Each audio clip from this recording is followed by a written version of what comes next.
Baik, coba ya. Rencana observasi saya nanti ke kelas Abang, karena ini harus ada pak observasi ya. Jadi sebelumnya tidak ujuk-ujuk gitu, ujuk-ujuk saya datang ke kelas atau hanya menyerahkan RPP saja, tidak seperti itu. RPP sudah saya terima. Nah, sekarang yang saya ingin pertegas lagi nih dari apa ini. Tujuan pembelajaran untuk nanti besok itu apa nih? Di IPAS ya? Beda perubahan kan ya? Ya, IPAS. Oke. Tujuan pembelajarannya apa nih? Tujuan pembelajarannya sesuai dengan CP-nya. Jadi peserta didik harus mengetahui sejarah keluarga. Jadi di sini saya memahaminya sejarah keluarga itu sebagai silsilah. Jadi ini ada dua. Ya, karena memang kita kan jadi peserta didik itu harus mampu menjelaskan silsilah keluarga dari jalur ayah. Kemudian yang kedua, peserta didik juga mampu menjelaskan silsilah keluarga dari jalur ibu. Jadi bagaimana dari jalur ayah itu silsilahnya seperti apa, dari ibu seperti apa. Oke, jadi cukup dua itu saja ya? Ya, itu dua. Baik, kalau area pengembangan yang hendak dicapai ada berapa nih? Saya sih rencananya 3 ya. Ya. Yang mau dikembangkan itu ada 3. Jadi yang pertama tuh saya pengen bisa lebih menguasai kelas. Jadi di sini ada istilahnya penguasaan kelas gitu. Jadi maksudnya ketika pembelajaran itu maksudnya saat pembelajaran itu siswa supaya bisa lebih menyimak dulu, tertib lah istilahnya. Oh, tertib. Ya, mengikuti pembelajaran. Kemudian yang kedua, saya mau kegiatannya sesuai dengan modul ajar yang sudah saya buat gitu. Jadi langkah-langkahnya apakah sama atau tidak gitu, apakah ada yang terlewat atau mungkin nanti takutnya ada yang nggak sesuai nih dengan langkah-langkahnya. Nah, kemudian yang terakhir saya hanya 3 aja. Diferensiasinya. Apakah diferensiasinya ini terlihat pada konten, proses, atau di akhir di produknya? Tapi rencananya apa ke semua diferensiasinya atau memang hanya terfokus pada satu saja? Kalau melihat ini sepertinya saya nanti kalau saya lihat gitu ya, sepertinya di akhir ya, di diferensiasinya sepertinya di produk. Oke. Kalau strategi yang persiapan untuk besok gimana? Kalau strateginya saya paling karena silsilah keluarga pastinya saya harus kasih contoh dulu ya. Mungkin saya mau cerita dulu ya, cerita waktu masa kecil saya seperti apa gitu. Terus kemudian nanti baru saya beri contoh gitu. Bagaimana cara membuat silsilah.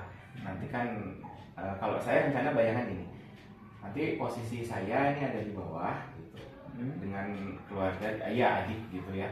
Nah, kemudian itu di atasnya nanti orang tua saya gitu. Nah, ini ayah, ini ibu gitu.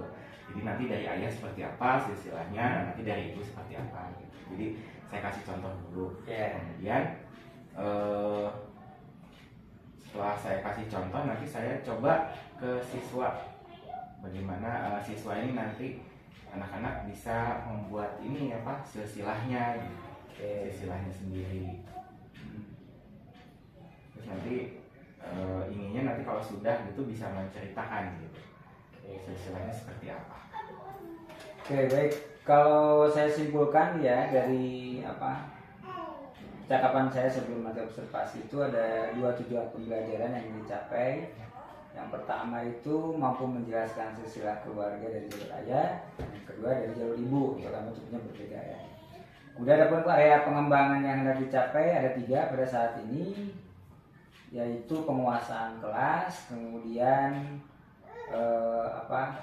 kegiatan pembelajaran yang sesuai dengan langkah-langkah. Artinya apakah ini sudah sesuai dengan modul ajar yang dibuat atau kemana saja gitu ya. Apakah sudah sesuai dengan rencana yang tertera di modul ajar atau malah kemana saja. Kemudian yang ketiga itu diferensiasi ya. Adapun strategi untuk besok itu adalah Abah sendiri yang akan memberikan contoh, kemudian mereka yang akan membuat silsilah keluarganya masing-masing, lalu setelah itu menceritakannya di depan kelas. Oke, itu saja. Ya, itu saja. Cukup, nanti sampai bertemu di besok pada kegiatan observasi ya. Ya. Setelah itu akan ada seperti biasa akan ada obrolan pasca observasi apa yang nanti juga bisa sambil mengingat atau mencatat di saat di kelas itu, bisa mencatat atau mengingat mencatat ya, hal-hal yang memang perlu nanti disampaikan di obrolan di pasca observasi. Oke, ya, terima kasih atas waktunya. Ya, sama-sama.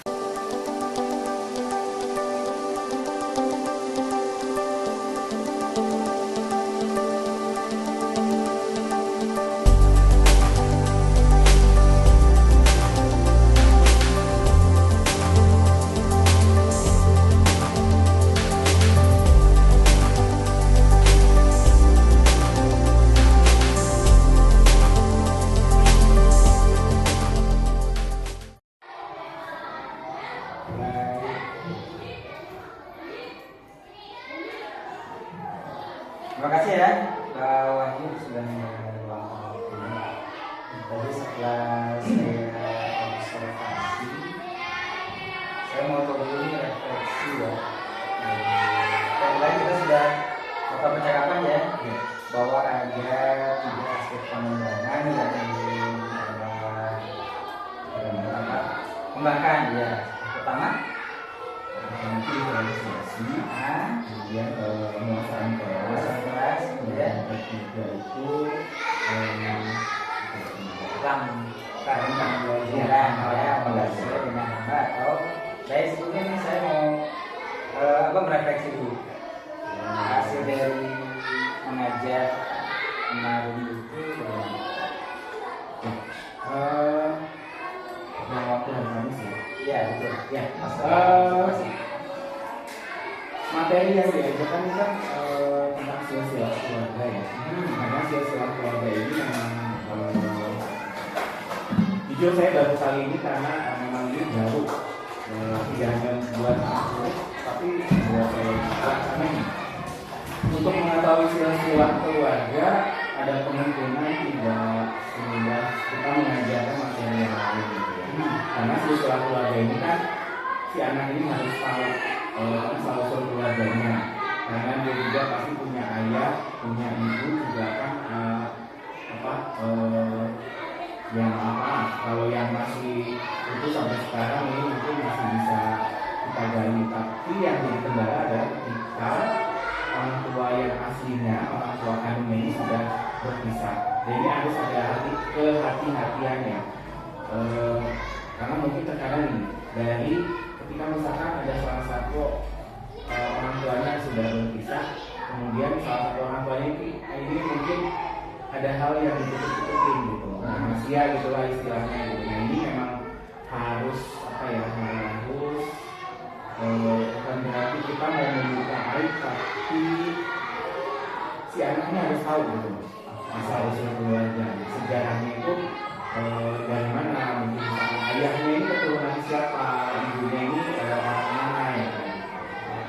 Tapi harus dari jalur orang tua kandung ya. Ya, refleksi keseluruhan di bawah sampai akhir ya. Nah, apa sih yang selama kemarin itu yang menjadi hambatan atau kendala pada saat proses pembelajaran? Hambatannya apa sih? Yang jadi hambatan kalau misalkan dari anaknya sendiri itu ada yang aku nggak tahu ayah aku tuh aslinya orang mana gitu, ibu aku tuh orang mana. Ada yang aku boleh nggak tanya dulu. Jadi ada yang mereka betul-betul istilahnya bisa dikatakan bukan tidak tahu ya, mungkin memang tidak diceritakan gitu sama orang tuanya. Jadi ketika dia mau membuat silsilah keluarga, dia sedikit mengalami kendala gitu. Kecuali kalau memang di antara orang tua dan anaknya ini ada keterbukaan, sering cerita, misalkan nenek kamu tuh aslinya orang sini, kemudian nenek kamu tuh dulu ada jadi misalkan contohnya ini ayahnya punya nenek, jadi itu kan buyutnya si anak tersebut. Iya. Itu kadang-kadang Nah ini yang jadi kendalanya sebetulnya kembali lagi ke individunya, keterbukaannya. Gitu. Jadi ada yang membuka atau tidak gitu tentang keluarganya ini. Kadang-kadang ada yang Mbak cuma ada anak yang bilang ini, Mbak cuma nggak pernah dikasih tahu sejarah keluarga aku. Jadi dia betul-betul nggak tahu. Untuk menggalinya apa ya? Untuk menggalinya saya coba kalau untuk beberapa memang ada yang dia inisiatif langsung juga, aku boleh tanya ke mama nggak? Ada yang seperti itu. Aku tanya ke mama dulu lewat saya persilakan. Terus kalau yang betul-betul yang dia tidak tahu itu saya suruh gini, coba kamu nanti cari waktu sambil ngobrol dengan orang tua kamu. Kalau misalkan gini, kalau yang sudah berpisah dengan ayahnya dia tinggal dengan ibunya, diusahakan ayah itu dulu orang mana aslinya, apa orang kalau yang sekitaran sini ya orang Cibarengkok atau makan gitu. Kemudian memang asli orang Bandung atau bukan gitu. Jadi intinya saya suruh sok ngobrol dulu gitu sama anggota keluarga lah. Mungkin kalau orang tua kandungnya nggak mau membuka, mungkin sama pamannya atau bibinya atau mungkin sama neneknya. Karena saya mengatakan gini, tidak mungkin keluarga kamu tidak tahu asal usulnya. Pasti tahu gitu, siapa kamu asalnya dari mana, orang tuanya siapa. Selain itu ada, jadi kendalanya itu ya, memang ada anak yang tidak tahu ya. Kendala lain kendala lain lebih ke ini ya, sebetulnya mungkin dia gini, dia tahu cara menjelaskannya, dia tahu siapa kakeknya, mungkin ada cerita juga siapa buyutnya atau siapa gitu. Cuman dia dari ketika dia mau membuat sila-sila dalam artian garis keturunan itu dia bingung, ini aku mulainya dari mana dulu ya? Aku mulainya dari mana dulu? Apakah dia berupa cerita aja, tapi ya maksudnya ke situ gitu, atau memang harus seperti yang dicontohkan sama Abah? Ya, ada kebingungan gimana cara menjabarkan, walaupun dia tahu sih. Tapi sejauh kemarin yang diamalkan yang diamati sama Abah, anak-anak bisa mengikuti atau bisa kesulitannya itu kayak mayoritasnya seperti itu atau memang hanya beberapa orang saja? Kalau dilihat dari hambatan sih sepertinya hanya beberapa orang saja. Ya, tidak semua. Jadi memang harus ada pendekatan lagi gitu. Dijelaskan secara personal. Jadi dijelaskan secara personal. Ya, jadi memang terus akhirnya bisa dilakukan juga. Ya, akhirnya bisa. Nah, itu kan hambatan ya. Sekarang kalau hal positif selama pembelajaran itu yang mendapatkan hal positif selama proses pembelajaran. Kalau hal positif ini yang saya lihat, karena ini mungkin buat mereka baru juga ya, buat saya juga baru. Jadi kan saya mulai dengan ketika cerita saya memisahkan diri saya sendiri sebagai contoh ketika saya kecil, kemudian sampai sekarang lah istilahnya itu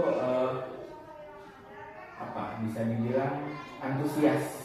Ada minat langsung. Ya. Begitu saya buka dengan abang mau cerita ya tentang masa kecil, dia langsung anak-anak tuh langsung oh iya Pak, langsung bisa terkondisikan gitu, otomatis terkondisikan gitu. Di situ kemudian dari situ akhirnya kalau yang saya dapat akhirnya mereka ini mau gitu memakai keluarganya.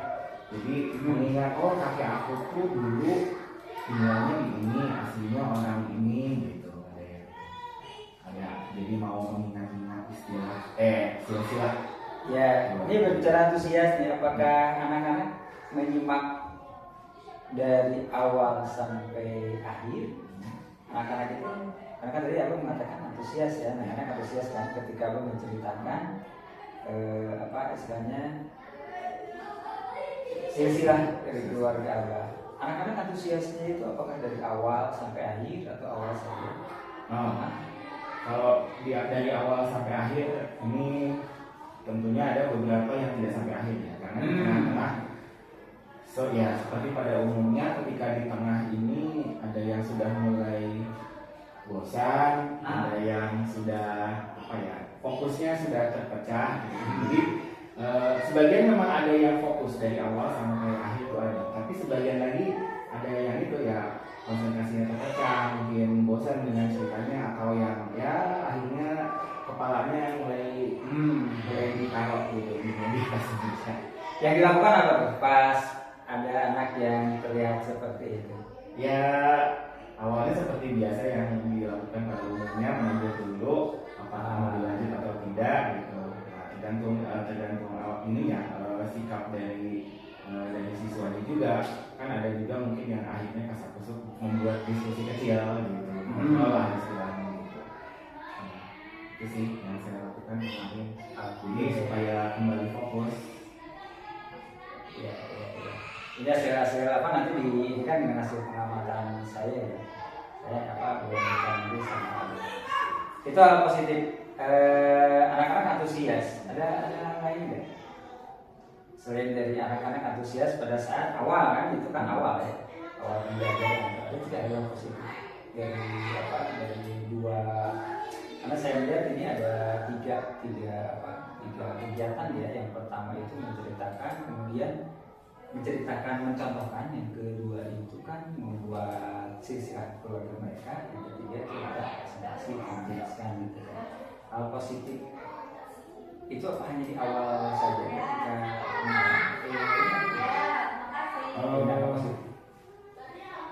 lebih dominan di awal sih ya. Kalau yang akhir-akhir karena memang kalau untuk hal positif di akhir-akhir agak kurang ya. Tapi kalau bicara di awal hal positif ini mereka mau mencoba gitu.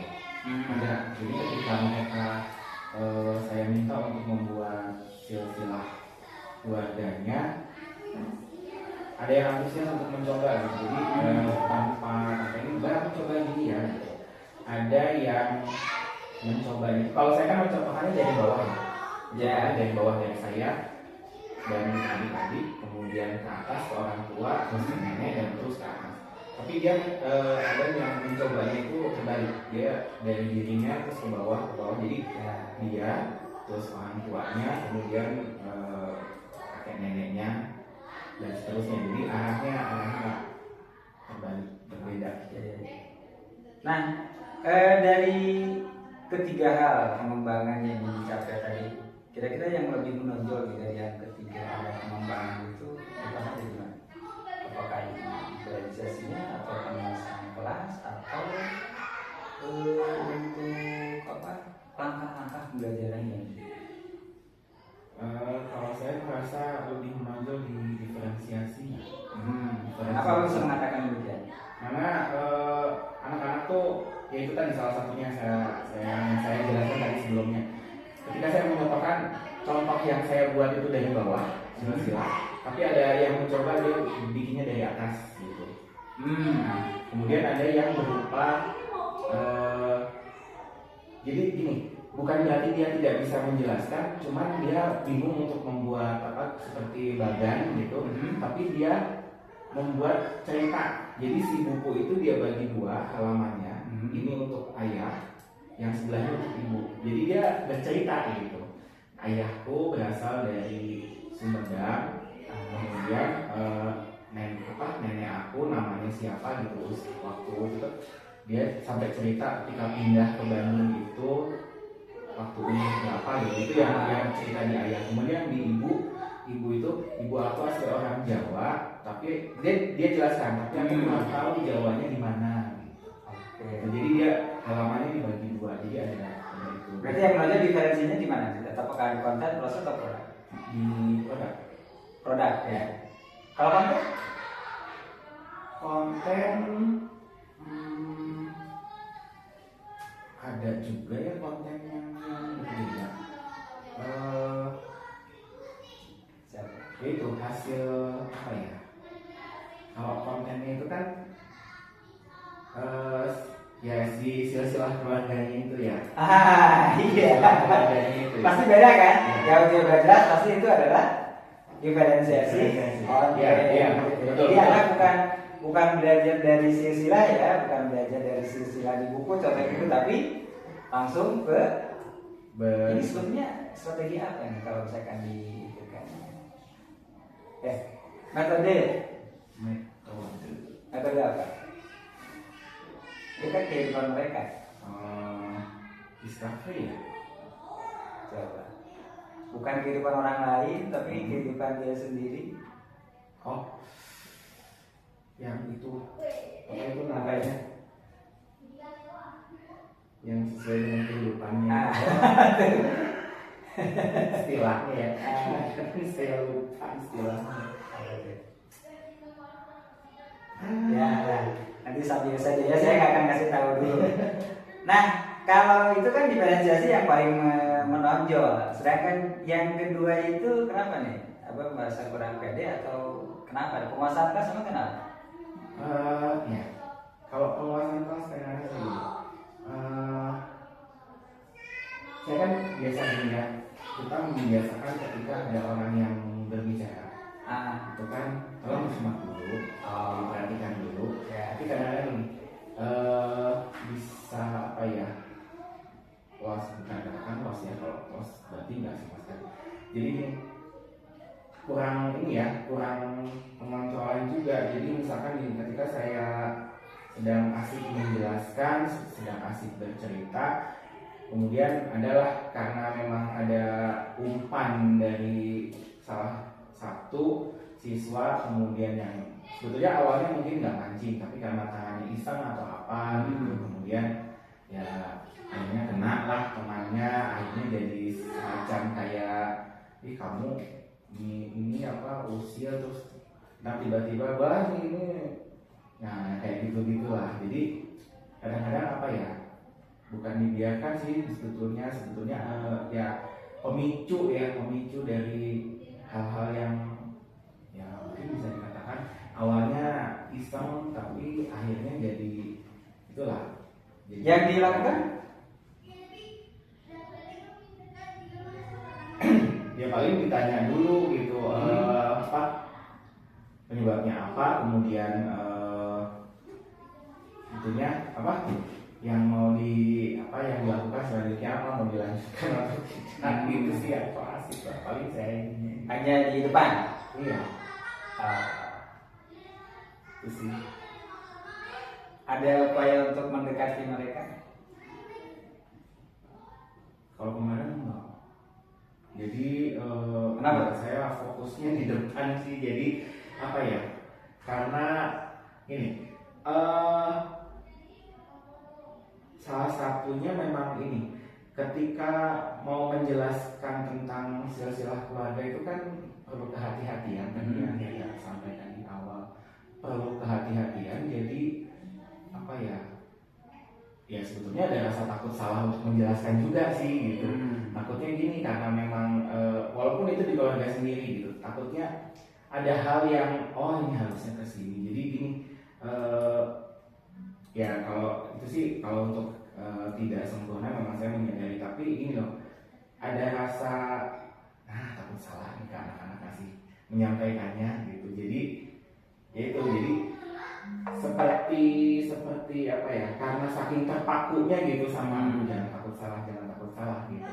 Karena saya juga intinya di penguasaan materi yang ini masih perlu ini lagi, karena memang ini baru gitu tentang silsilah keluarga. Takutnya gini, si anak gak mau bercerita karena memang sudah di ultimatum gitu, itu rahasia, udahlah kamu gak usah tahu gitu. Udahlah biarin aja, itu masa lalu mama kayak gitu kan. Soalnya ada anak-anak yang beberapa seperti itu sih gitu. Udah aku malah kasih tahu sama mama gitu. Nah, solusinya ada kalau ada yang seperti itu. Kan di sini kan tuntutannya anak-anak mengetahui ya. CP-nya itu apa? Serta didik mengetahui silsilah keluarga. Nah, kalau dirahasiakan seperti itu, kira-kira anak-anak akan bermasalah tidak dengan capaian pembelajarannya? Kalau mengacu ke capaian pembelajaran, karena peserta didik memahami tentang sejarah keluarga, pastinya nanti akan ada masalah ya. Karena nih, apalagi buat anak perempuan, dia nanti ketika menikah itu kan harus tahu dia walinya itu siapa. Jadi jangan sampai salah, jangan sampai salah wali nikah gitu. Harapannya sih seperti itu, khususnya buat perempuan. Dan kalau untuk semuanya, baik laki-laki maupun perempuan, ini biasanya nanti berhubungannya sama waris, biasanya ahli waris. Jadi kalau misalkan tidak tahu sejarah keluarganya, kemudian silsilahnya seperti apa, takutnya nanti ada hal-hal yang apa ya, katakanlah salah jalur gitu loh. Baik, penguasaan kelas ya. Jadi ini yang masih catatan, karena apa tadi kendalanya? Kendalanya Penguasaan di kondisi siswa. Oke. Kemudian tadi di materi juga ya. Jadi upaya kedepannya untuk memperbaiki kira-kira harus betul-betul dikuasai dulu materinya. Baik. Itu untuk penguasaan materi. Nah, kalau langkah-langkahnya apakah sudah sesuai belum menurut Anda? Kalau untuk langkah-langkah, jadi dari modul aja yang sudah dibutuhkan, apa memang ada yang keluar tidak? Apa memang ada apa namanya tuh kalau dalam istilahnya apa? Jadi kalau misalkan ada sesuatu tiba-tiba pengen lah yang berjalan gitu kan, apa namanya? Namanya itu.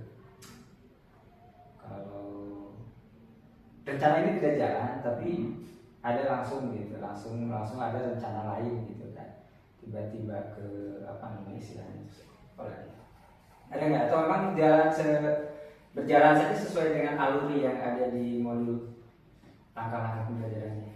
Ya, kalau secara keseluruhan sih saya berusaha untuk tetap di ini ya, di langkah-langkahnya ini saya usahakan untuk selalu, ya kalau boleh saya presentasikan sih nggak akan 100%. Ya kalau saya boleh mengkonversi dengan angka sih kayaknya 90% ya, karena saya merasa ini jujur kemarin waktu ya ketika saya bercerita tuh melebar jadinya waktu, jadi yang harusnya 3 JP jadi kemarin jadi apa, agak nambah di 1 JP, jadinya perlu nggak sih kita ketika pembelajaran menyampaikan tujuan pembelajaran sama anak? Harusnya perlu. Nah itu yang apa? Yang kelewat. Ya, ini makanya saya catatan ya, ada catatannya di sini gitu kan. Ya. Oke.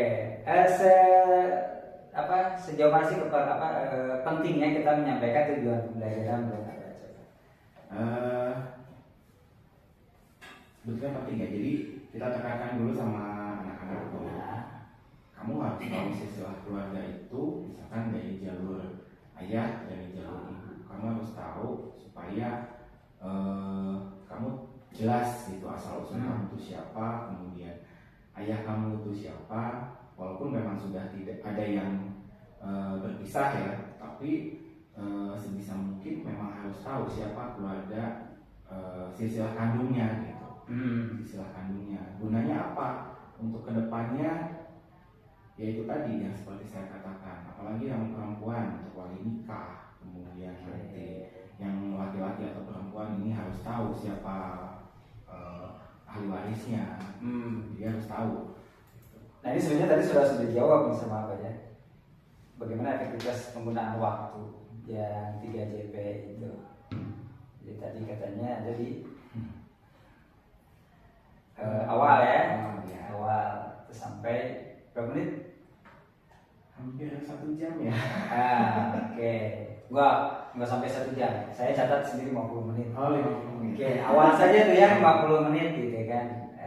Efektivitas waktu yang diperlukan, makanya berimbas kepada hal yang lainnya gitu ya. Baik, untuk kedepannya sih, kedepannya kira-kira apa lagi yang dikembangkan pada masa selanjutnya? Dari apa? Mas catat aja. Kalau di saya sih yang pasti manajemen waktu ya. Itu manajemen waktu yang perlu saya kembangkan, karena memang jujur tidak hanya di materi yang kemarin yang tentang silsilah keluarga. Ini biasanya di materi khususnya matematika itu kadang-kadang waktu tuh apa ya, tidak terasa tuh sudah mau mepet jam istirahat, ternyata saya baru menjelaskan karena ini pemahaman anak-anak itu kan berbeda-beda ya. Jadi memang bagaimana kita punya strategi yang jitu, bagaimana memahamkan anak-anak dalam jangka waktu misalkan yang sudah ditentukan 3 CP atau 4 CP gitu. Jadi yaitu belajar untuk memanage waktu, kemudian dari situ pasti berawal dari penguasaan materi dulu.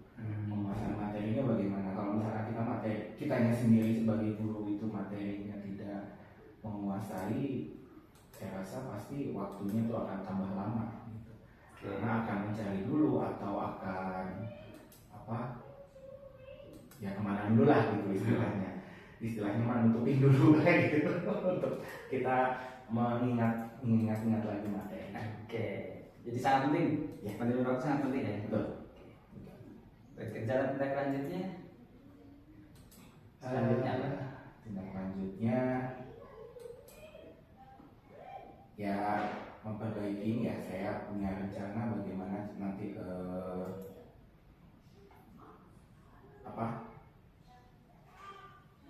bagaimana caranya supaya materi yang saya sampaikan itu bisa dikemas dengan baik menggunakan strategi atau metode pembelajaran yang tepat, mengena ke seluruh peserta didik gitu dalam waktu ya, menggunakan waktu yang seefektif mungkin.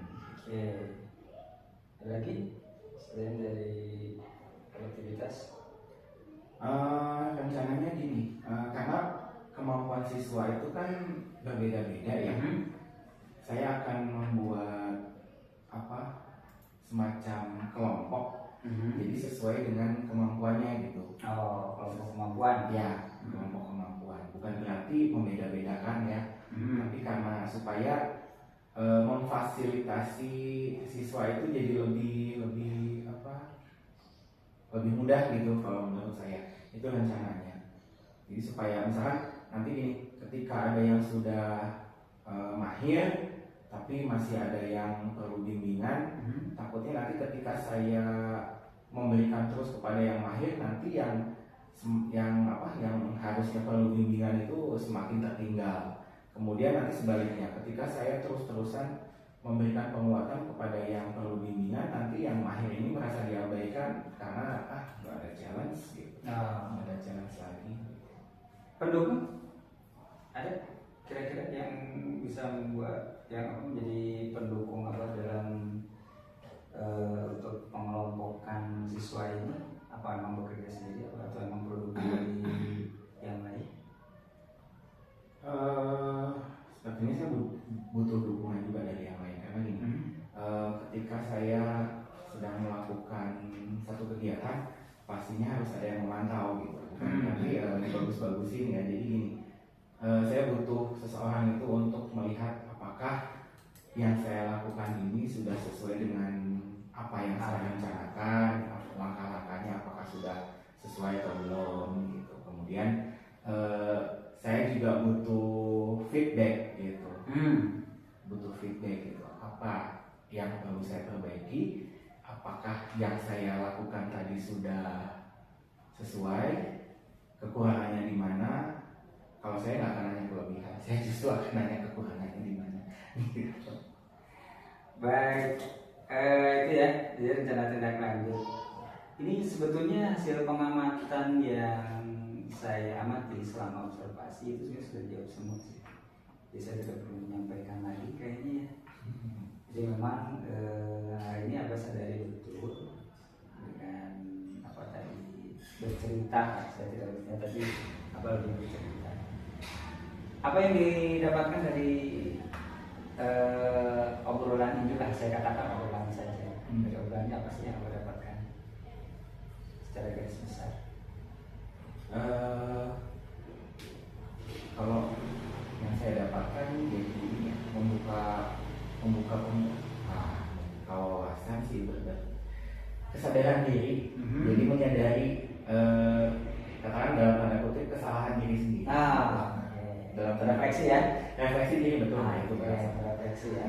Nah, sebenarnya saya tidak mengatakan apa, tapi itu keluar dari Ya. diri sendiri dan apa tadi sudah sudah saya dapatkan ya, bahwa permasalahannya kemudian kuncinya juga sudah diketahui ya, sudah Abah sendiri mengatakannya. Seperti hanya tadi adalah penguasaan waktu, kemudian juga penguasaan materi yang memang diperlukan, dan ini catatan mungkin tambahan saya, perlunya strategi lain atau plan B ketika hal ini ada terkendala. Saya seperti hanya tadi ada siswa yang mengatakan saya tidak tahu, saya tidak paham, saya tidak mengetahui silsilah keluarga.